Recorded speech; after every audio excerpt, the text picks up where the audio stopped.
ಹೇ ಅಪ್ಪ, ನೀವಿಲ್ಲಿ ಬಂದು ಯಾಕೆ ಕುಳಿತಿದ್ದೀರಾ? ಇಲ್ಲಿ 4 ಜನರಿಗೆ ಮಾತ್ರ ಕುರ್ಚಿಗಳು ಇರೋದು. ನಿಮಗೆ ಕಾಡಿಸ್ತಿಲ್ವಾ? ನೀವಿಲ್ಲಿ ಕುಳಿತರೆ ನನ್ನ ಅತ್ತೆ ಮಾವ ಎಲ್ಲಿ ಕುಳಿತುಕೊಳ್ಳುತ್ತಾರೆ? ಅಮಿತ್ ತನ್ನ ವೃದ್ಧ ತಂದೆಯ ಕೈ ಹಿಡಿದು ಕುರ್ಚಿಯಿಂದ ಮೇಲೆ ಎತ್ತುತ್ತಾ ಕೇಳಿದನು. ಆಗ ಶ್ಯಾಮ್ ಬಾಬು ಬೇಸರದಿಂದ, ಮಗ, ಇವತ್ತು ನಿಮ್ಮ ವಿವಾಹ ವಾರ್ಷಿಕೋತ್ಸವಲ್ವಾ? ಆದ್ರಿಂದ ನಾವೆಲ್ಲರೂ ಹೊರಗೆ ಹೋಗಿ ಊಟ ಮಾಡೋಣ ಅಂತ ನೀನೇ ತಾನೇ ಹೇಳಿದ್ದು. ಆದರೆ ನನ್ನನ್ನು ಅವಮಾನಿಸಲು ಇಲ್ಲಿಗೆ ಕರೆದುಕೊಂಡು ಬಂದ್ಯಾ ಎಂದು ಮಗನನ್ನು ಕೇಳಿದರು. ಆಗ ಅಮಿತ್ ಶ್ಯಾಮ್ ಬಾಬು ಅವರನ್ನು ನೋಡಿ ಮೆಲುಧ್ವನಿಯಲ್ಲಿ, ನಿಮ್ಮ ಈ ಅಸಂಬದ್ಧ ಮಾತುಗಳನ್ನು ನಿಲ್ಲಿಸಿ. ನಿಮ್ಮನ್ನೊಮ್ಮೆ ನೋಡಿಕೊಳ್ಳಿ. ನಿಮ್ಮ ಸ್ಥಾನಮಾನ ಏನು ಅಂತ ನಿಮಗೆ ಗೊತ್ತಾಗುತ್ತದೆ. ನೀವೊಬ್ಬ ಅವಿದ್ಯಾವಂತ ಮೂರ್ಖ ಮತ್ತು ನನ್ನ ಅತ್ತೆ ಮಾವ ವಿದ್ಯಾವಂತರು, ಹಾಗೆ ದೊಡ್ಡ ಶ್ರೀಮಂತರು ಕೂಡ. ನೀವು ನನ್ನ ಅತ್ತೆ ಮಾವಂದಿರ ಮುಂದೆ ಹೇಗೆ ಕುಳಿತುಕೊಳ್ತೀರಿ? ನೀವು ಅವರ ಜೊತೆ ಕುಳಿತುಕೊಂಡ್ರೆ ನೆಮ್ಮದಿಯಿಂದ ಊಟ ಮಾಡೋದಕ್ಕೂ ಆಗೋದಿಲ್ಲ. ನಿಮ್ಮಂಥ ಮನೆ ಕೆಲಸದವರು ಕೂಡ ಅವರ ಮನೆಯಲ್ಲಿ ಇಲ್ಲ. ನನ್ನ ಮಗ ಇಲ್ಲಿ ಮಲಗಿದ್ದಾನೆ. ನಾವು ಊಟ ಮಾಡುವವರೆಗೂ ಅವನನ್ನು ಚೆನ್ನಾಗಿ ನೋಡಿಕೊಳ್ಳಿ ಎಂದು ಹೇಳಿದನು. ಶ್ಯಾಮ್ ಬಾಬು ಅವರು, ಹಾಗಾದರೆ ನೀನು ನನ್ನನ್ನು ನಿನ್ನ ಮಗನನ್ನು ನೋಡಿಕೊಳ್ಳಲು ಇಲ್ಲಿಗೆ ಕರೆದುಕೊಂಡು ಬಂದಿದ್ಯಾ ಎಂದು ಕೇಳಿದರು. ಆಗ ಅಮಿತ್ ನಗುತ್ತಾ, ಮತ್ತೆ ನೀವೇನು ತಿಳಿದುಕೊಂಡಿದ್ದೀರಿ? ನಿಮ್ಮನ್ನು ನಾನು ಇಲ್ಲಿ ಪಾರ್ಟಿ ಮಾಡಲು ಕರೆದುಕೊಂಡು ಬಂದಿದ್ದೇನಂತನಾ? ನಿಮ್ಮ ಮುಖವನ್ನೊಮ್ಮೆ ನೋಡ್ಕೊಳ್ಳಿ ಎಂದು ಹೇಳಿದನು. ಆಗ ಶ್ಯಾಮ್ ಬಾಬು, ಮಗನೇ, ನಾನು ಬೆಳಗ್ಗೆಯಿಂದ ಏನನ್ನೂ ತಿಂದಿಲ್ಲ ಅಂತ ನಿನಗೆ ಚೆನ್ನಾಗಿ ಗೊತ್ತು. ಇನ್ನೂ ಹಸಿವು ತಡೆದುಕೊಳ್ಳಲು ನನ್ನಿಂದ ಸಾಧ್ಯ ಇಲ್ಲ. ನೀನೇನಾದರೂ ತಂದುಕೊಟ್ರೆ ನಾನು ಕುರ್ಚಿಯ ಬಳಿ ಕುಳಿತು ತಿನ್ನುತ್ತೇನೆ ಅಂತ ಹೇಳಿದರು. ಆದರೆ ಅಮಿತ್ ತನ್ನ ತಂದೆಯ ಮಾತುಗಳನ್ನು ಕೇಳಿಸಿಕೊಳ್ಳಲಿಲ್ಲ. ಅವನು ಸದ್ದಿಲ್ಲದೆ ಹೋಗಿ ತನ್ನ ಅತ್ತೆ ಮಾವ ಮತ್ತು ಹೆಂಡತಿಯೊಡನೆ ಕುಳಿತು ಊಟ ಮಾಡತೊಡಗಿದನು. ಶ್ಯಾಮ್ ಬಾಬು ಅವರು ತನ್ನ ಮಗನಿಗೆ ಊಟ ಮಾಡಿಸಲು ಎಷ್ಟೋ ರಾತ್ರಿ ಊಟವಿಲ್ಲದೆ ಮಲಗಿದ್ದರು. ಆದರೆ ಇಂದು ಮಗನಿಗೆ ತನ್ನ ಅತ್ತೆ ಮಾವನ ಸಿರಿವಂತಿಕೆಯಿಂದ ತನ್ನ ಹೆತ್ತ ತಂದೆಯ ಹಸಿವನ್ನು ತಿಳಿಯುವಷ್ಟು ಸಮಯವಿರಲಿಲ್ಲ. ಶ್ಯಾಮ್ ಬಾಬು ತನ್ನ ಮೊಮ್ಮಗನನ್ನು ಆಟವಾಡಿಸುತ್ತಾ ಊಟ ಮಾಡಿಸುತ್ತಿದ್ದರು. ಆದರೆ ಬೆಳಗ್ಗೆಯಿಂದ ಏನನ್ನು ತಿನ್ನದೇ ಇರೋದ್ರಿಂದ ಅವರಿಗೆ ಹೆಚ್ಚು ಹೊತ್ತು ಹಸಿವನ್ನು ತಡೆದುಕೊಳ್ಳಲಾಗಲಿಲ್ಲ. ಅದೂ ಅಲ್ಲದೆ ಸೊಸೆ ಬೆಳಗಿನ ತಿಂಡಿ ಏನನ್ನೂ ಮಾಡಿರಲಿಲ್ಲ. ಬದಲಾಗಿ, ಮಾವ ಇವತ್ತು ರುಚಿಕರವಾದ ತಿಂಡಿ ನಿಮಗೆ ಹೋಟೆಲ್ನಲ್ಲಿ ಸಿಗುತ್ತದೆ ಅಂತ ಹೇಳಿದ್ದಳು. ಶ್ಯಾಮ್ ಬಾಬು ಮೊಮ್ಮಗನಿಗೆ ಊಟ ಮಾಡಿಸಿದ ಮೇಲೆ ಹೋಟೆಲ್ನಲ್ಲಿ ಕುಳಿತುಕೊಂಡು ಅಲ್ಲಿದ್ದವರನ್ನೆಲ್ಲ ನೋಡುತ್ತಾ ಊಟಕ್ಕಾಗಿ ಕಾಯುತ್ತಿದ್ದರು.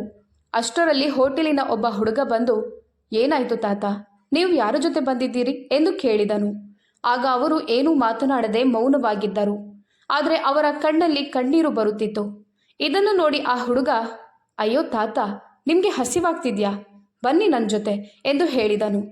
ಅವನು ತನ್ನ ಮಾಲೀಕನ ಕಣ್ಣು ತಪ್ಪಿಸಿ ಒಂದು ತಟ್ಟೆ ಊಟವನ್ನು ಶ್ಯಾಮ್ ಬಾಬು ಅವರಿಗೆ ಕೊಟ್ಟು, ಇದನ್ನು ತಿಂದು ಇಲ್ಲಿಂದ ಬೇಗ ಹೊರಡಿ, ಇಲ್ದಿದ್ರೆ ನನಗೆ ತೊಂದರೆಯಾಗುತ್ತದೆ ಅಂತ ಹೇಳಿದನು. ಬೆಳಗ್ಗೆಯಿಂದ ಹಸಿದಿದ್ದ ಶ್ಯಾಮ್ ಬಾಬುರವರು ತಕ್ಷಣವೇ ಆ ಊಟವನ್ನು ಮುಗಿಸಿದರು. ಅವರ ಮನಸ್ಸಿಗೆ ತೃಪ್ತಿಯಾಯಿತು.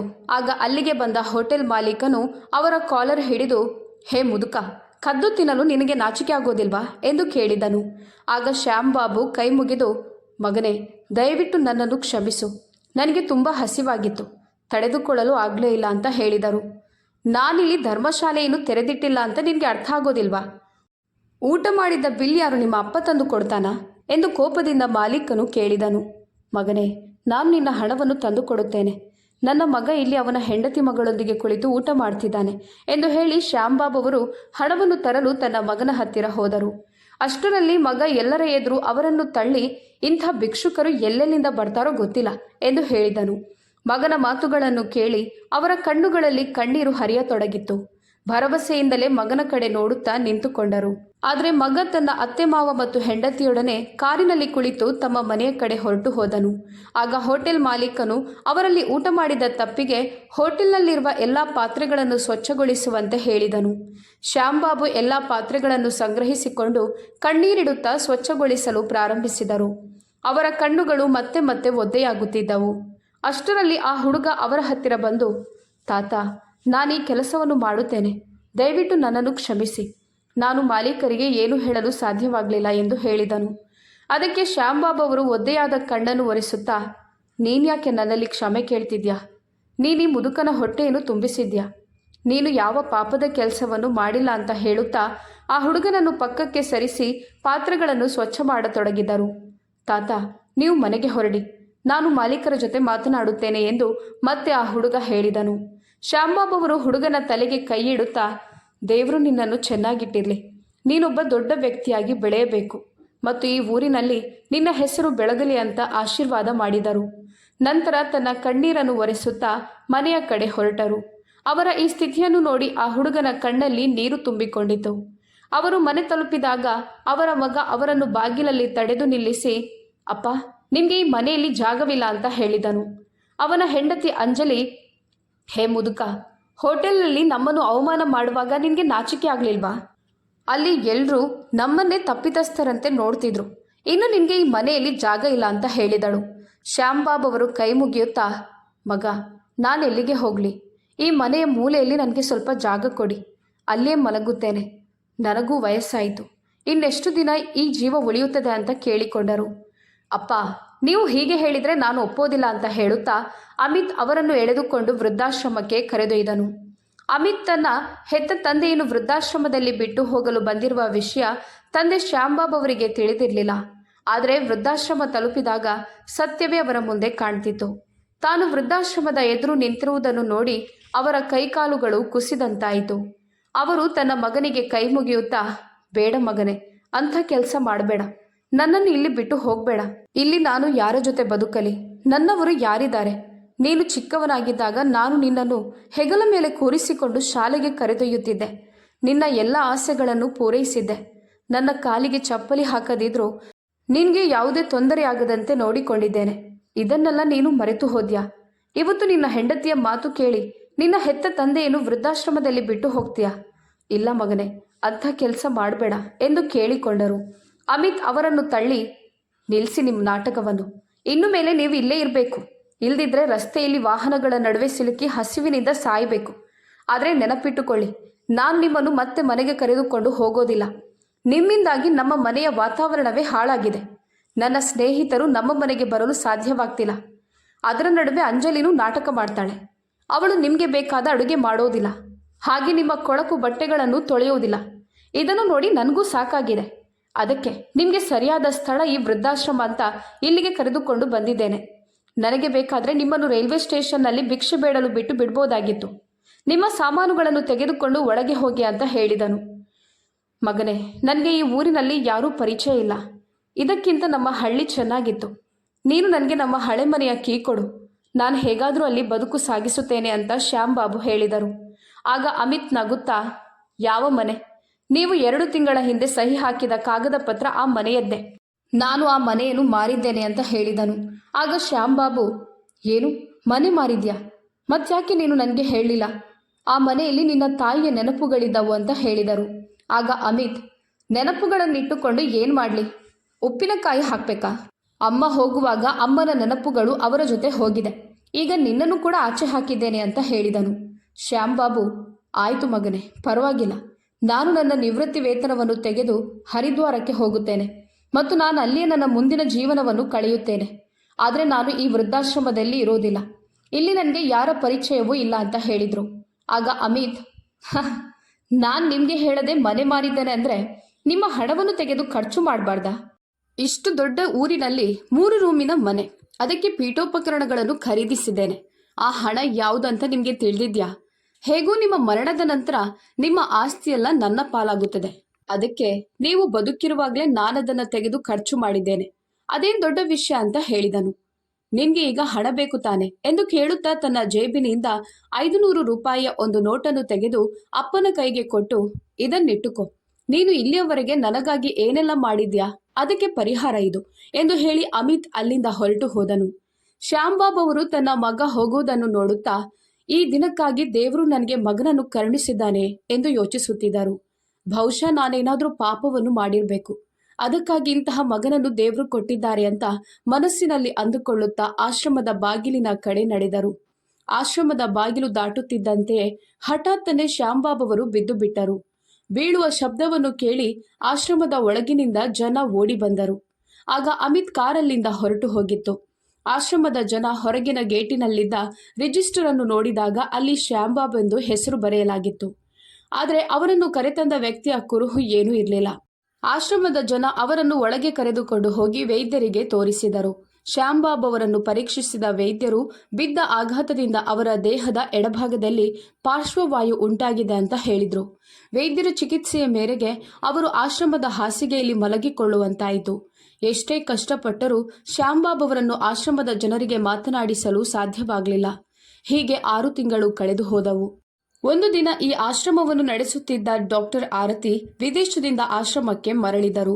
ಅವರು ಬಂದ ತಕ್ಷಣ ಆಸ್ಪತ್ರೆಯ ರಿಸೆಪ್ಷನಿಸ್ಟ್, ಮೇಡಮ್, ನೀವು ರಜೆಯಲ್ಲಿದ್ದಾಗ ಒಬ್ಬ ವ್ಯಕ್ತಿ ತನ್ನ ವಯಸ್ಸಾದ ತಂದೆಯನ್ನು ಇಲ್ಲಿ ಬಿಟ್ಟು ಹೋಗಿದ್ದಾರೆ ಮತ್ತು ಅವರ ಸ್ಥಿತಿಯು ಈಗ ಚಿಂತಾಜನಕವಾಗಿದೆ. ಇಂದಿನವರೆಗೂ ಅವರನ್ನು ನೋಡಲು ಅಥವಾ ಅವರ ಬಗ್ಗೆ ವಿಚಾರಿಸಲು ಯಾರೂ ಆಶ್ರಮಕ್ಕೆ ಬರಲಿಲ್ಲ. ದೊಡ್ಡ ಸಮಸ್ಯೆಯಾಗಿದೆ. ಏನಂದ್ರೆ ಅವರಿಗೆ ಮಾತನಾಡಲು ಸಾಧ್ಯವಾಗ್ತಿಲ್ಲ.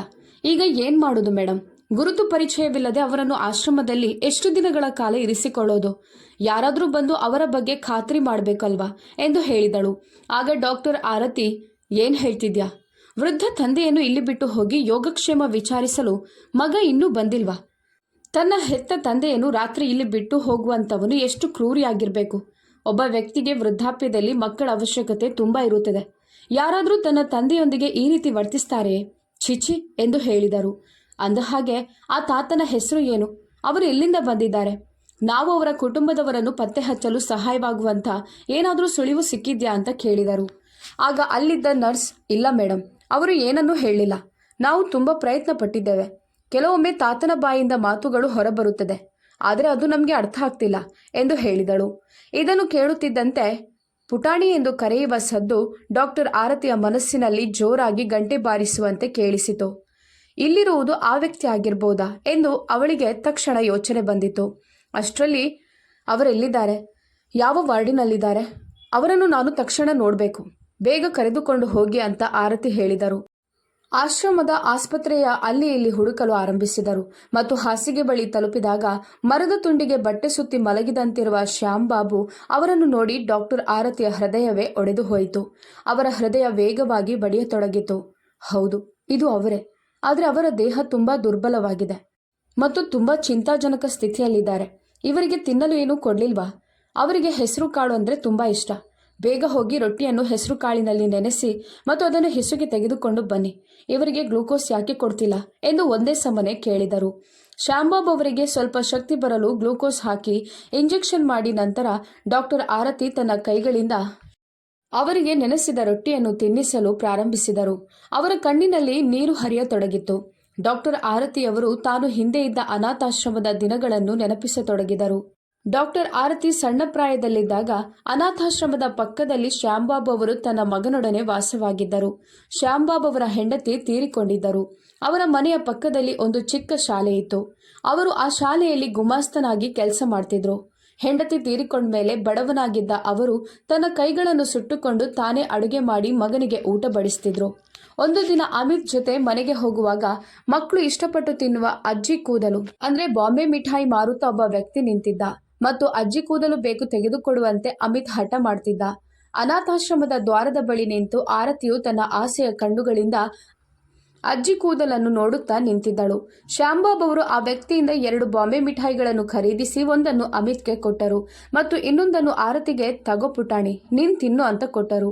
ಆಗ ಅಮಿತ್, ಅಪ್ಪ, ನೀವು ನನ್ನ ಅಪ್ಪ, ಮತ್ಯಾಕೆ ಮಿಠಾಯಿಯನ್ನು ಇವಳಿಗೆ ಕೊಡ್ತಿದ್ಯಾ ಎಂದು ಕೇಳಿದನು. ಆಗ ಶ್ಯಾಂಬಾಬ್ ಅವರು, ನಿನ್ನನ್ನು ಸೃಷ್ಟಿಸಿದಂತೆ ದೇವರು ಅವಳನ್ನು ಕೂಡ ಸೃಷ್ಟಿಸಿದ್ದಾರೆ. ನಿನ್ನನ್ನು ನೋಡಿಕೊಳ್ಳಲು ಭೂಮಿಗೆ ನನ್ನನ್ನು ಕಳುಹಿಸಿದ್ದಾರೆ.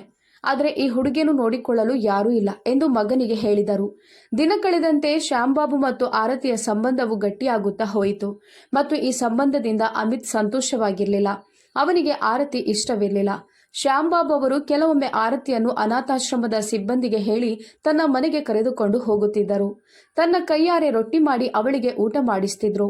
ಹೀಗೆ ಒಂದು ದಿನ ಅಮಿತ್ ಮತ್ತು ಆರತಿಯನ್ನು ಒಟ್ಟಿಗೆ ಕೂರಿಸಿಕೊಂಡು, ನೀವು ದೊಡ್ಡವರಾದ ಮೇಲೆ ಏನ್ ಮಾಡ್ತೀರಾ ಅಂತ ಕೇಳಿದ್ರು.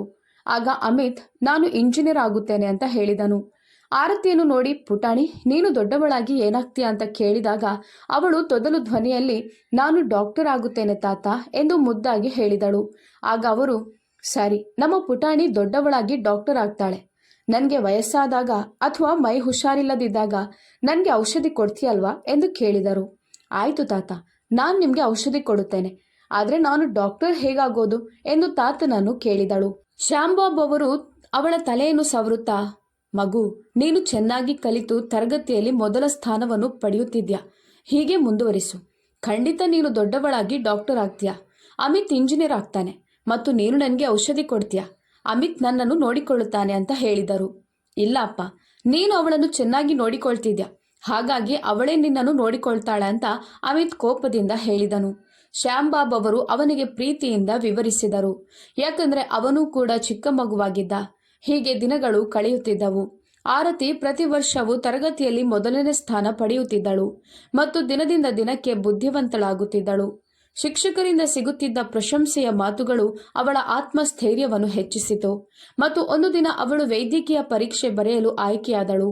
ಇದರಿಂದ ಅವಳು ಉನ್ನತ ಶಿಕ್ಷಣಕ್ಕಾಗಿ ಬೇರೆ ಊರಿಗೆ ಹೋಗಬೇಕಾಯಿತು. ಅವಳು ಶ್ಯಾಂಬಾಬುವನ್ನು ಅಪ್ಪಿಕೊಂಡು ಅಳುತ್ತಾ, ತಾತ, ನಾನು ಅನಾಥಾಶ್ರಮದಲ್ಲಿ ಇರಬೇಕಾಗಿತ್ತು. ಆದರೆ ನಿಮ್ಮ ದಯೆಯಿಂದ ನಾನು ಅನಾಥ ಅಂತ ನನಗೆ ಎಂದಿಗೂ ಅನ್ನಿಸ್ಲಿಲ್ಲ. ನಿಮ್ಮನ್ನು ಬಿಟ್ಟು ನಾನಲ್ಲಿ ಹೇಗೆ ಬದುಕಲಿ ಎಂದು ಕೇಳಿದಳು. ಆಗ ಅಮಿತ್, ನೀನು ಅನಾಥೆ ಅಲ್ವಾ, ಹಾಗೆ ಅಲ್ಲಿ ಬದುಕಬೇಕು. ಇವರು ನನ್ನ ಅಪ್ಪ, ನಿನ್ನ ಅಪ್ಪ ಅಲ್ಲ ಎಂದು ಕೋಪದಿಂದ ಹೇಳಿದನು. ಶ್ಯಾಂಬಾಬು ಅವರು, ಮಗನೇ ಅಮಿತ್, ನಿನ್ನ ಮನಸ್ಸಿನಲ್ಲಿ ಇಷ್ಟೊಂದು ಕಹಿ ಎಲ್ಲಿಂದ ಬಂತು? ಆರತಿ ಪುಟ್ಟಿ, ನೀನು ಇಲ್ಲಿದ್ರೆ ಹೇಗೆ ಡಾಕ್ಟರ್ ಆಗ್ತೀಯಾ? ಸ್ವಲ್ಪ ಸಮಯ ದೂರ ಇದ್ದು ಚೆನ್ನಾಗಿ ಓದಿ ಡಾಕ್ಟರ್ ಆಗಿ ಬಾ, ಆಮೇಲೆ ಎಲ್ಲರೂ ಜೊತೆಯಾಗಿರೋಣ ಎಂದು ಹೇಳಿದರು. ಆರತಿ ಕಣ್ಣೀರು ತುಂಬಿಕೊಂಡು ಭಾರವಾದ ಮನಸ್ಸಿನಿಂದ ತಾತನಿಗೆ ವಿದಾಯ ಹೇಳಿ ಅಲ್ಲಿಂದ ಹೊರಟಳು. ಅವಳು ತನ್ನ ಡಾಕ್ಟರ್ ಅಧ್ಯಯನದಲ್ಲಿ ತುಂಬಾ ಕಾರ್ಯನಿರತಳಾದಳು. ಇದರಿಂದ ತಾತನನ್ನು ಭೇಟಿಯಾಗೋದು ಕಡಿಮೆಯಾಗತೊಡಗಿತು. ವರ್ಷಗಳು ಕಳೆಯಿತು. ಒಂದು ದಿನ ಅಮಿತ್ ತನ್ನ ಮನೆಯನ್ನು ಖಾಲಿ ಮಾಡಿಕೊಂಡು ಪಕ್ಕದ ಊರಿಗೆ ಹೋಗಿದ್ದಾನೆ ಎಂಬ ವಿಷಯ ಅವಳಿಗೆ ತಿಳಿಯಿತು. ಇದನ್ನು ಕೇಳಿ ಅವಳಿಗೆ ತುಂಬಾ ಆಘಾತವಾಯಿತು. 2 ವರ್ಷ ಕಳೆದು ಡಾಕ್ಟರ್ ಪದವಿ ಮುಗಿಸಿದಾಗ ಅವಳಿಗೆ ತಾತ ತುಂಬಾ ನೆನಪಿಗೆ ಬಂದರು. ಆರತಿ ಅವರನ್ನು ಹುಡುಕಲು ತುಂಬಾ ಪ್ರಯತ್ನ ಪಟ್ಟಳು. ಆದರೆ ಯಾರಿಗೂ ಅವರಿರುವ ಹಳ್ಳಿಯ ವಿಳಾಸ ತಿಳಿಯಲಿಲ್ಲ. ಇದರಿಂದಾಗಿ ಅವಳಿಗೆ ತಾತನನ್ನು ಭೇಟಿಯಾಗಲು ಸಾಧ್ಯವಾಗಲಿಲ್ಲ. ರಿಸೆಪ್ಷನಿಸ್ಟ್ ಧ್ವನಿ ಕೇಳಿ ಆರತಿಯ ಗಮನವು ಬೇರೆಡೆ ಸೆಳೆಯಲ್ಪಟ್ಟಿತು. ಮೇಡಮ್, ಅವರು ಊಟ ಮಾಡಿದ್ದಾರೆ. ಈಗ ನೀವು ನಿಮ್ಮ ಕ್ಯಾಬಿನ್ಗೆ ಹೋಗ್ಬೋದು. ನಾನಿವರನ್ನು ನೋಡಿಕೊಳ್ಳುತ್ತೇನೆ ಅಂತ ರಿಸೆಪ್ಷನಿಸ್ಟ್ ಹೇಳಿದಳು. ಆಗ ಆರತಿ, ಹಲವು ವರ್ಷಗಳ ನಂತರ ಇವರು ಈ ಸ್ಥಿತಿಯಲ್ಲಿ ನನ್ನ ಮುಂದೆ ಇದ್ದಾರೆ ಎಂದು ಹೇಳುತ್ತಾ ಶ್ಯಾಂಬಾಬು ಅವರ ಕಿವಿಯ ಹತ್ತಿರ ನಿಧಾನವಾಗಿ, ತಾತ, ನಾನು ನಿಮ್ಮ ಪುಟಾಣಿ. ನಾನು ಡಾಕ್ಟರ್ ಆಗಬೇಕು ಅಂತ ಅಂದುಕೊಂಡಿದ್ದಲ್ವಾ? ಇಂದು ನಾನು ಡಾಕ್ಟರ್ ಆಗಿ ಬಂದಿದ್ದೇನೆ. ನಿಮಗೆ ಔಷಧಿ ಕೊಡುತ್ತೇನೆ. ನಾನು ಕೊಡುವ ಔಷಧಿ ಕುಡಿದು ನೀವು ಸಂಪೂರ್ಣ ಗುಣಮುಖರಾಗಬೇಕು ಎಂದು ಹೇಳಿದಳು. ಆರತಿಯ ಧ್ವನಿ ಕೇಳುತ್ತಿದ್ದಂತೆ ಅವರು ಕಣ್ಣು ತೆರೆಯಲು ಪ್ರಯತ್ನಿಸಿದರು. ಅವಳ ಧ್ವನಿ ಕೇಳಿ ಅವರ ಕಣ್ಣುಗಳು ಹೊಳಪಿನಿಂದ ಕೂಡಿತ್ತು. ತಕ್ಷಣವೇ ಅದು ಮಾಯವಾಯಿತು. ತುಂಬಾ ಕಷ್ಟಪಟ್ಟು, ನೀನ್ ಯಾರು ಮಗು ಎಂದು ತಾತ ಮಾತನಾಡಲು ಪ್ರಯತ್ನಿಸಿದರು. ಅವರ ಕಣ್ಣಿನಲ್ಲಿ ಕಣ್ಣೀರು ಹರಿಯುತ್ತಲೇ ಇತ್ತು. ಆರತಿ ಆಶ್ಚರ್ಯದಿಂದ ಅವರ ಬಗ್ಗೆ ಯೋಚಿಸುತ್ತಾ, ತಾತ, ನನ್ನಲ್ಲಿ ನನಗೆ ಎಷ್ಟೇ ವಯಸ್ಸಾದ್ರೂ, ಎಷ್ಟೇ ಜನರ ನಡುವೆ ನೀನಿದ್ರೂ ಕೂಡ ನಿನ್ನ ಧ್ವನಿಯಲ್ಲಿ ನಿನ್ನನ್ನು ಗುರುತಿಸಬಲ್ಲೆ. ಯಾಕಂದ್ರೆ ನನ್ನ ನೆನಪಿನ ಶಕ್ತಿ ಅಷ್ಟು ಬಲವಾಗಿದೆ ಅಂತ ಹೇಳ್ತಿದ್ರು. ಆದರೆ ಇಂದು ತಾತನ ಪರಿಸ್ಥಿತಿ, ನನ್ನನ್ನು ಯಾರು ಅಂತ ಕೇಳ್ತಿದ್ದಾರೆ ಎಂದು ಕಣ್ಣೀರು ಹಾಕಲಾರಂಭಿಸಿದಳು. ಅಷ್ಟರಲ್ಲಿ ಹತ್ತಿರದಲ್ಲೇ ಇದ್ದ ನರ್ಸ್ ಆರತಿಯನ್ನು ನೋಡಿ, ಮೇಡಮ್, ನೀವು ಅಳ್ತಾ ಇದ್ದೀರಾ? ನಿಮಗೆ ಇವರ ಪರಿಚಯ ಇದೆಯಾ ಎಂದು ಕೇಳಿದಳು. ಪರಿಚಯ ತುಂಬಾನೇ ಇದೆ. ಅವರಿಗೆ ನಾನು ಯಾವತ್ತೂ ಋಣಿಯಾಗಿದ್ದೇನೆ. ಇವರು ಅನಾಥೆಯಾದ ನನಗೆ ಜೀವನದಲ್ಲಿ ಹೇಗೆ ಬದುಕಬೇಕೆಂಬ ಪಾಠವನ್ನು ಕಲಿಸಿದ್ದಾರೆ ಎಂದು ತಾತನ ಬಗ್ಗೆ ಹೆಮ್ಮೆಯಿಂದ ಹೇಳಿಕೊಂಡಳು. ಡಾಕ್ಟರ್ ಆರತಿ ರಿಸೆಪ್ಷನಿಸ್ಟ್ ಹತ್ತಿರ ಇವರ ಅಡ್ಮಿಷನ್ ಫಾರಂನ ಸಂಬಂಧಿಕರ ಹೆಸರಿನಲ್ಲಿ ತನ್ನ ಹೆಸರನ್ನು ಬರೆಯುವಂತೆ ಹೇಳಿದಳು ಮತ್ತು ತಾತನನ್ನು ಇಲ್ಲಿಂದ ವಿಶೇಷ ವಾರ್ಡಿಗೆ ಬದಲಾಯಿಸುವಂತೆ ಹಾಗೂ ಅದರ ವೆಚ್ಚವನ್ನು ತಾನೇ ಕೊಡುವಂತೆ ಹೇಳಿಕೊಂಡಳು. ಹೀಗೆ ಹೇಳಿ ಅಳುತ್ತಾ ತನ್ನ ಮನೆಗೆ ಹೊರಟು ಹೋದಳು. ಆಶ್ರಮದಲ್ಲಿ ನಡೆದ ವಿಷಯವನ್ನು ಹೇಳಿಕೊಂಡಳು. ಶ್ಯಾಂಬಾಬು ಅವರ ಮಗ ಅಮಿತ್ ಬಗ್ಗೆ ಹೇಳುತ್ತಾ, ಚಿಕ್ಕಂದಿನಿಂದಲೂ ಅವನ ಬುದ್ಧಿ ತುಂಬಾ ಒರಟಾಗಿತ್ತು ಮತ್ತು ಈಗಲೂ ಅವನು ಹಾಗೇ ಇರ್ಬೋದು. ಅದಕ್ಕಾಗಿಯೇ ತಾತನನ್ನು ಆಶ್ರಮದಲ್ಲಿ ಬಿಟ್ಟು ಹೋಗಿರ್ಬೋದು ಅಂತ ಹೇಳಿದಳು. ಅವನು ಈ ಊರಿನಲ್ಲಿಯೇ ಇರ್ಬೋದು. ನಾನವನನ್ನು ನನ್ನ ಸಹೋದರನೆಂದು ತಿಳಿದುಕೊಂಡಿದ್ದೆ. ನಾನವನನ್ನು ಭೇಟಿಯಾಗಬೇಕು ಎಂದುಕೊಂಡಿದ್ದೆ. ಅನಾಥೆಯಾದ ನನ್ನ ಬಗ್ಗೆ ಇಷ್ಟೆಲ್ಲ ಯೋಚನೆ ಮಾಡಿದವರು ತನ್ನ ಮಗನನ್ನು ಹೇಗೆ ಸಾಕಿರ್ಬೋದು ಅಂತ ನೀವೇ ಯೋಚಿಸಿ ಆಕಾಶ್. ತಾತ ನನಗೆ ಮಾಡಿದ ಸಹಾಯವನ್ನು ನಾನೆಂದಿಗೂ ಮರೆಯಲು ಸಾಧ್ಯವಿಲ್ಲ. ಅದಕ್ಕಾಗಿ ನಾನು ಯಾವ ರೀತಿಯಲ್ಲಾದರೂ ಅಮಿತ್ಗೆ ಸಹಾಯ ಮಾಡಬೇಕು ಅಂತ ಭಾವಿಸಿದ್ದೆ. ಆದರೆ ಇನ್ನು ನಾನು ಯಾವತ್ತೂ ಅವನನ್ನು ಕ್ಷಮಿಸೋದಿಲ್ಲ ಆಕಾಶ್ ಎಂದು ಗಂಡನಲ್ಲಿ ಹೇಳಿದಳು. ಆಗ ಆಕಾಶ್ ತನ್ನ ಹೆತ್ತ ತಂದೆಯನ್ನು ಗೌರವಿಸದ ಮಗ ನಿನ್ನಂತ ಅನಾಥೆಯೊಂದಿಗೆ ಹೇಗೆ ಸ್ನೇಹ ಬೆಳೆಸಿಕೊಳ್ಳುತ್ತಾನೆ? ಆದರೆ ನೀನು ತಾತನಿಗೆ ಏನಾದರೂ ಸಹಾಯ ಮಾಡಬೇಕು ಎಂದುಕೊಂಡಿದ್ರೆ ನಿನ್ನ ಜೊತೆ ನಾನು ಯಾವಾಗಲೂ ಇರುತ್ತೇನೆ ಅಂತ ಹೆಂಡತಿಗೆ ಹೇಳಿದನು. ಮರುದಿನ ಆಕಾಶ್ ಹೆಂಡತಿಯೊಂದಿಗೆ ಆಶ್ರಮದ ಆಸ್ಪತ್ರೆಗೆ ಬಂದನು. ಶ್ಯಾಂಬಾಬು ಅವರನ್ನು ಆ ಸ್ಥಿತಿಯಲ್ಲಿ ನೋಡಿ ಅವನಿಗೆ ಆಶ್ಚರ್ಯದೊಂದಿಗೆ ಆಘಾತ ಕೂಡ ಆಯಿತು. ಯಾಕಂದ್ರೆ ಕೆಲವು ತಿಂಗಳುಗಳ ಹಿಂದೆ ಶ್ಯಾಂಬಾಬು ಅವರು ಆಕಾಶ್ ಹತ್ತಿರ ನೀನು ಮುಂದೆ ದೊಡ್ಡ ವ್ಯಕ್ತಿ ಆಗ್ತೀಯ ಅಂತ ಆಶೀರ್ವಾದ ಮಾಡಿದ್ದರು. ಬಹುಶಃ ಅದರಿಂದಲೇ ಅವನು ಇವತ್ತು 4 ಜನರಿಗೆ ಸಹಾಯ ಮಾಡುವ ಸಾಮರ್ಥ್ಯವನ್ನು ಹೊಂದಿದ್ದಾನೆ ಮತ್ತು ಇತ್ತೀಚೆಗೆ ಇದೇ ಊರಿನಲ್ಲಿ ಒಂದು ದೊಡ್ಡ ಹೋಟೆಲ್ ಅನ್ನು ತೆರೆದು ಅದಕ್ಕೆ ಶ್ಯಾಂಬಾಬ್ ಅವರ ಹೆಸರನ್ನು ಇಟ್ಟಿದ್ದಾನೆ.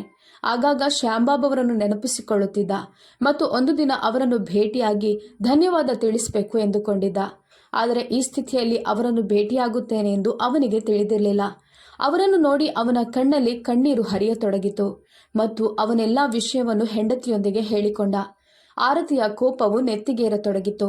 ಆಸ್ಪತ್ರೆಯ ವಾರ್ಡಿನಲ್ಲಿ ತಾತನ ವಿಡಿಯೋ ಮಾಡಿ ಅಮಿತ್ಗೆ ಸಂದೇಶವನ್ನು ಸಾಮಾಜಿಕ ಜಾಲತಾಣದಲ್ಲಿ ಕಳುಹಿಸಿದಳು. ಅಮಿತ್, ನಿನ್ಗೆ ನನ್ನ ನೆನಪು ಮರೆತಿರಬಹುದು. ನಾನು ನಿನ್ನ ಮನೆಯ ಪಕ್ಕದ ಅನಾಥಾಶ್ರಮದಲ್ಲಿ ಬೆಳೆಯುತ್ತಿದ್ದ ಪುಟಾಣಿ. ಇನ್ನು ಮುಂದೆ ತಾತನ ಎಲ್ಲ ಜವಾಬ್ದಾರಿಯನ್ನು ನಾನೇ ವಹಿಸಿಕೊಳ್ಳುತ್ತೇನೆ. ನನಗೆ ನಿನ್ನ ಅನುಮತಿ ಬೇಕು ಎಂದು ಅಮಿತ್ಗೆ ಬಲೆ ಬೀಸಿದಳು. ಅಮಿತ್ ಅದರಲ್ಲಿ ಸಿಕ್ಕಿಕೊಂಡ. ಒಂದು ದಿನ ಅಮಿತ್ ಹೆಂಡತಿ ಅಂಜಲಿ ಅವನ ಹತ್ತಿರ ಬಂದು, ಮಾವನ ಜೊತೆ ಇರುವ ಹುಡುಗಿ ಯಾರು? ಅವಳು ಯಾಕೆ ನಿನ್ನ ಹೆಸರಿನಲ್ಲಿ ಸಂದೇಶ ಕಳುಹಿಸಿ ನಿನ್ನನ್ನು ಹುಡುಕ್ತಿದ್ದಾಳೆ ಅಂತ ಕೇಳಿದಳು. ಅಮಿತ್ ತನ್ನ ಹೆಂಡತಿಯ ಹತ್ತಿರ, ಇವಳು ನಮ್ಮ ಮನೆಯ ಹತ್ತಿರದಲ್ಲಿದ್ದ ಅನಾಥ ಹುಡುಗಿ. ಅಪ್ಪ ಇವಳನ್ನೇ ತುಂಬಾ ಇಷ್ಟಪಡ್ತಿದ್ರು.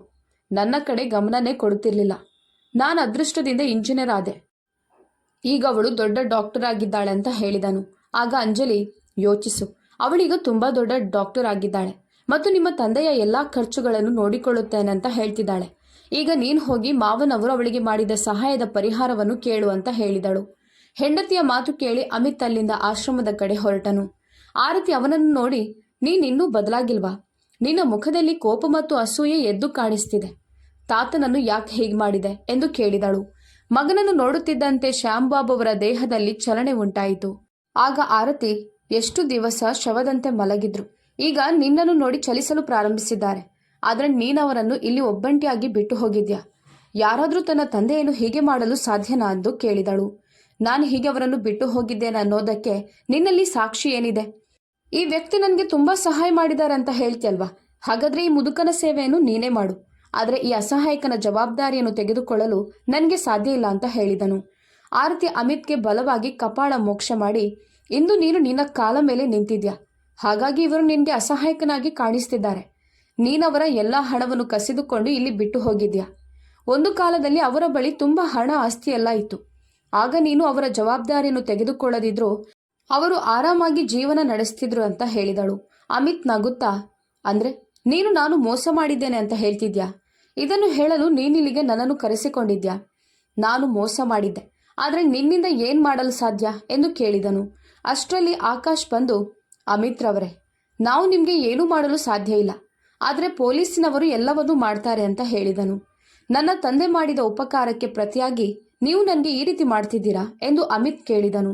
ಆಗ ಆರತಿ, ನಾನು ನಿನ್ನ ತಂದೆಯ ಜವಾಬ್ದಾರಿಯನ್ನು ತೆಗೆದುಕೊಳ್ಳಲು ನಿನ್ನನ್ನು ಇಲ್ಲಿಗೆ ಕರೆಸಿಕೊಂಡಿಲ್ಲ. ಇವತ್ತು ನೀನು ತಪ್ಪು ಮಾಡಿದ್ಯಾ. ಇದೇ ತಪ್ಪನ್ನು ನಾಳೆ ನಿನ್ನ ಮಗ ಕೂಡ ಮಾಡ್ತಾನೆ ಮತ್ತು ಇಲ್ಲಿ ನಡೆಯುತ್ತಿರುವುದನ್ನು ಇಡೀ ಜಗತ್ತು ನೋಡ್ತಾ ಇದೆ ಎಂದು ಹೇಳಿದಳು. ಇದನ್ನು ಕೇಳಿ ಅಮಿತ್ ತಿರುಗಿ ನೋಡಿದಾಗ ಮಾಧ್ಯಮದವರು ಅವನ ಲೈವ್ ವಿಡಿಯೋ ರೆಕಾರ್ಡ್ ಮಾಡಿ ಟಿವಿಯಲ್ಲಿ ತೋರಿಸ್ತಿದ್ರು. ಇದನ್ನು ನೋಡಿ ಅಮಿತ್ ಮುಖ ಮುಚ್ಚಿಕೊಂಡನು. ಆಗ ಆರತಿ, ಮಕ್ಕಳು ತಮ್ಮ ಮುಖ ಮತ್ತು ಹೆಸರನ್ನು ಪ್ರಪಂಚದ ಎದುರು ಮರೆಮಾಚುವಂತ ಕೆಲಸವನ್ನು ಯಾಕೆ ಮಾಡಬೇಕು? ತಂದೆ ತಾಯಿಯ ಬೆಲೆ ಏನೆಂಬುದು ನಿನ್ಗೇನು ಗೊತ್ತು? ನನ್ನ ಸ್ವಂತದವರು ಯಾರಾದರೂ ಬೇಕು ಎಂದು ಹಂಬಲಿಸುವ ನನ್ನಂತ ಅನಾಥೆಯನ್ನು ಕೇಳು ಎಂದು ಹೇಳಿದಳು. ಆರತಿಯ ಮಾತು ಅಮಿತ್ಗೆ ಚುಚ್ಚಿದಂತಾಯಿತು ಮತ್ತು ಅವನು ತಲೆಯನ್ನು ತಗ್ಗಿಸಿ ನಿಂತುಕೊಂಡನು. ಇಂದಿನಿಂದ ನಿನ್ನ ತಂದೆಯ ಜವಾಬ್ದಾರಿ ನಿನ್ನದಲ್ಲ ಹಾಗೂ ನಿನಗೆ ಯಾರೂ ಸಂಬಂಧಿಕರು ಇಲ್ಲ ಅಂತ ಹೇಳಲು ನಾನು ಬಯಸ್ತೇನೆ. ಹೆತ್ತವರ ನಿಜವಾದ ಸಂಬಂಧಿಕನಾಗದವನು ತನ್ನ ಅತ್ತೆ ಮಾವ ಮತ್ತು ಹೆಂಡತಿಗೆ ಹೇಗೆ ಸಂಬಂಧಿಕನಾಗುತ್ತಾನೆ ಎಂದು ಹೇಳುತ್ತಾ ಪೊಲೀಸಿನವರ ಎದುರು ಶ್ಯಾಂಬಾಬ್ ಅವರನ್ನು ನೋಡಿಕೊಳ್ಳುವ ಜವಾಬ್ದಾರಿಯನ್ನು ವಹಿಸಿಕೊಂಡಳು ಮತ್ತು ಅಮಿತ್ ಈ ಜವಾಬ್ದಾರಿಯಿಂದ ಮುಕ್ತನಾಗಿದ್ದಾನೆ ಅಂತ ಘೋಷಿಸಿದಳು. ಪೊಲೀಸರು ಅಮಿತ್ನನ್ನು ತನ್ನ ತಂದೆಗೆ ಮೋಸ ಮಾಡಿದ ಕಾರಣಕ್ಕಾಗಿ ಬಂಧಿಸಿ ಕರೆದುಕೊಂಡು ಹೋದರು. ಸುಮಾರು 6 ತಿಂಗಳುಗಳ ಕಾಲ ಶಿಕ್ಷೆ ಅನುಭವಿಸಿ ಅಮಿತ್ ತನ್ನ ಮನೆಗೆ ಹಿಂತಿರುಗಿದ. ವಾರಗಳವರೆಗೆ ಅವನಿಗೆ ನಿದ್ದೆ ಬರಲಿಲ್ಲ. ಅವನು ತನ್ನ ತಂದೆಯ ಎಲ್ಲ ಆಸ್ತಿಯನ್ನು ವೃದ್ಧಾಶ್ರಮಕ್ಕೆ ವರ್ಗಾಯಿಸಲು ನಿರ್ಧರಿಸಿದನು. ಇದನ್ನು ಕೇಳಿ ಅಂಜಲಿ ತುಂಬಾ ವಿರೋಧ ವ್ಯಕ್ತಪಡಿಸಿದಳು. ಬಹಳಷ್ಟು ಜಗಳ ಗದ್ದಲಗಳ ನಂತರವೂ ಅಮಿತ್ ತನ್ನ ನಿರ್ಧಾರಕ್ಕೆ ಬದ್ಧನಾಗಿ ನಿಂತು, ನಾನು ನನ್ನ ಪಾಪಗಳಿಗೆ ಪ್ರಾಯಶ್ಚಿತ ಮಾಡಿಕೊಳ್ಳುತ್ತೇನೆ ಮತ್ತು ನನ್ನ ವೃದ್ಧಾಪ್ಯದಲ್ಲಿ ನನ್ನ ಮಗ ನನ್ನನ್ನು ವೃದ್ಧಾಶ್ರಮಕ್ಕೆ ಸೇರಿಸುವುದನ್ನು ನಾನು ಬಯಸುವುದಿಲ್ಲ ಅಂತ ಹೇಳಿದ. ಆಸ್ಪತ್ರೆಯಲ್ಲಿದ್ದ ಶ್ಯಾಂಬಾಬು ಅವರ ಆರೋಗ್ಯ ಸುಧಾರಿಸಿತು. ಆರತಿಯು ಅವರನ್ನು ಮಾತನಾಡಿಸುತ್ತಾ, ತಾತ, ನಾನು ನಿಮ್ಮ ಪ್ರೀತಿಯ ಪುಟಾಣಿ ಅಂತ ಹೇಳಿದಳು. ಆಗ ಶ್ಯಾಂಬಾಬು ಅವರು, ನಮ್ಮ ಪುಟಾಣಿ ಈಗ ಡಾಕ್ಟರ್ ಆಗಿದ್ದಾಳೆ ಅಂತ ಖುಷಿಪಟ್ಟರು. ಪಕ್ಕದಲ್ಲೇ ನಿಂತಿದ್ದ ಆಕಾಶ್, ತಾತ ನೀವು ನನ್ನನ್ನು ಗುರುತಿಸಿದ್ದೀರಾ? ನಿಮ್ಮ ಆಶೀರ್ವಾದದಿಂದ ನಾನಿವತ್ತು ದೊಡ್ಡ ಹೋಟೆಲ್ನ ಮಾಲೀಕನಾಗಿದ್ದೇನೆ ಮತ್ತು ನಾನು ಆ ಹೋಟೆಲ್ಗೆ ಶ್ಯಾಮ್ ಹೋಟೆಲ್ ಅಂತ ಹೆಸರಿಟ್ಟಿದ್ದೇನೆ ಅಂತ ಹೇಳಿದ. ಶ್ಯಾಮ್ ಬಾಬು ಅವರು ನಗುತ್ತಾ, ಮಗನೇ ಹೀಗೆ ಮುಂದುವರಿಸು, ನನ್ನ ಆಶೀರ್ವಾದ ನಿಮ್ಮಿಬ್ಬರ ಮೇಲೆ ಯಾವಾಗಲೂ ಇರುತ್ತದೆ ಎಂದು ಹೇಳಿದರು. ಪುಟಾಣಿ, ನನಗೆ ಕುಡಿಯಲು ನೀರು ಬೇಕು ಅಂತ ಕೇಳಿದರು. ಆರತಿಯವರಿಗೆ ನೀರು ಕೊಟ್ಟು ಅವರ ಎದೆಯ ಮೇಲೆ ಕೈಯಿಟ್ಟ ತಕ್ಷಣ ಅವರು ಕಣ್ಣು ಮುಚ್ಚಿದರು. ಶ್ಯಾಂಬಾಬ್ ಅವರಿಗೆ ನ್ಯಾಯ ಸಿಗುತ್ತಿದ್ದಂತೆ ಶಾಶ್ವತವಾಗಿ ಈ ಲೋಕವನ್ನು ಬಿಟ್ಟು ಹೋದರು. ಆ ದಿನ ಆರತಿ ಒಂದು ಮಾತನ್ನು ಹೇಳುತ್ತಾ ತುಂಬಾನೇ ಅಳುತ್ತಿದ್ದಳು. ನಾನೊಬ್ಬ ಅನಾಥೆಯಾಗಿದ್ದೆ. ಈ ಪ್ರಪಂಚದಲ್ಲಿ ನನಗೆ ಅಂತ ಒಬ್ಬ ತಾತ ಇದ್ರು. ಆದರೆ ಇವತ್ತು ಅವರು ನನ್ನನ್ನು ಬಿಟ್ಟು ಹೋದರು. ಇವತ್ತು ನಾನು ನಿಜವಾಗ್ಲೂ ಅನಾಥೆಯಾಗಿದ್ದೇನೆ. ಆಕಾಶ್ ಅಮಿತ್ಗೆ ಫೋನ್ ಮಾಡಿ ವಿಷಯ ತಿಳಿಸಿದನು. ಅಂತ್ಯಕ್ರಿಯೆಯ ಸಿದ್ಧತೆಗಳನ್ನು ಪ್ರಾರಂಭಿಸಿದರು. ಬೆಂಕಿ ಇಡುವ ಸಮಯ ಬಂದಾಗ ಅಮಿತ್ ಆರತಿ ಕಡೆ ಕೈ ತೋರಿಸಿದನು. ಇವರ ನಿಜವಾದ ಮಗಳು ಅಂದರೆ ಆರತಿ, ನಾನಲ್ಲ ಅಂತ ಈ ಕೆಲಸವನ್ನು ಅವಳೇ ಮಾಡಲಿ ಎಂದು ಹೇಳಿದನು. ಆ ದಿನ ಆರತಿಗೆ ನಾನು ಅನಾಥೆಯಲ್ಲ ಅಂತ ಅನ್ನಿಸ್ತು. ಸ್ನೇಹಿತರೆ, ಈ ಕಥೆಯನ್ನು ನೀವು ಇಷ್ಟಪಟ್ಟಿದ್ದೀರಿ ಅಂತ ಭಾವಿಸುತ್ತೇನೆ. ನೀವು ಇಷ್ಟಪಟ್ಟಿದ್ರೆ ವಿಡಿಯೋಗೆ ಒಂದು ಲೈಕ್ ಮಾಡಿ, ಹಾಗೆಯೇ ಶೇರ್ ಮಾಡಿ, ಕಾಮೆಂಟ್ ಮೂಲಕ ನಿಮ್ಮ ಅಭಿಪ್ರಾಯವನ್ನು ನಮಗೆ ತಿಳಿಸಿ. ಧನ್ಯವಾದಗಳು.